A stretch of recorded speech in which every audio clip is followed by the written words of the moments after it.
तो ये हालत कैसे हुआ? क्या मैं अब छोड़ कर खिला रहा हूं? देखो उधर, यह मेरा ब्याही नाना वाली है। मेरा ब्याही यहां नहीं रह जाएगा। माता जी बीमार था और जाने के लिए तुम रोकने वाला कौन है? आप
भैया जी मैं कुछ कह रहा हूँ आपको। नाना वाली मेरा ब्याही है। मैं कहती हूँ किसको बात में आ रहे हैं? ये खिलचनी क्या कहेगी? इसे तो बोलते हुए शर्म नहीं आती है। काबू में इसका पति नहीं है, क्या बोलेगी? सही बात, सही बात। मैं तो आपको बहुत मानती हूँ। चलो प्यारी कहाँ पे? बोलिए ना।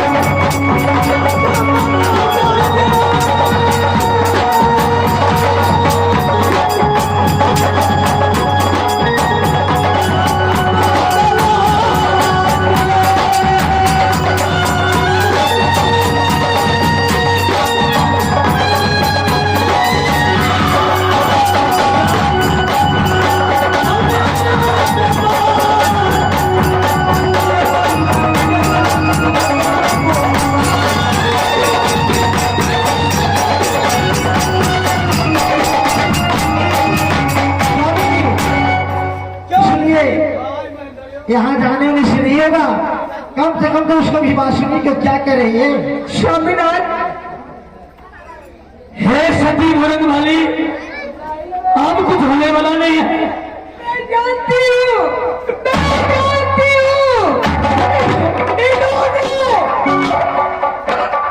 मनुष्य की सवाल कभी नहीं सुना ना सुनी।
हे सती, ये अब हम समझ गए हैं।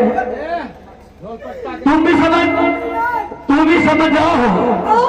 जो बीमारी बराबर है, जो बीमारी मुझे हुआ है, हो सकता है ये मनुष्य को तुम्हें खुद फूट गया, मैं संसार में मर जाऊंगा बल सही, लेकिन ये बीमारी तेरे परिवार में आना चाहिए। और तुम भी मेरे साया छोड़ दो। जो साथ का सहोदर भाई था और जूते से बदल को खत्म कर दिया, भाभी दूसरे बन गया। हे सती, तू भी मेरे साथ मत जा। मैं जा रहा हूँ। नहीं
भाग छोड़ दिया हमरा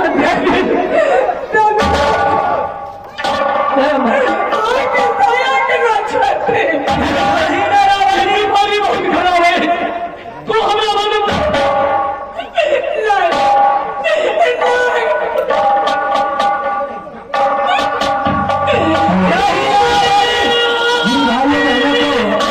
इस कुष्ठ को मदद करना है कर सकते हैं।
मंत्री मलकार इस महाराज में एक फूल गए अगर ये कभी देख कोई पीछे सारे ताला पे मेरे सोना दीदी की नाम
बेटा बनेगा।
मैं इस समय मेरी पतिदेव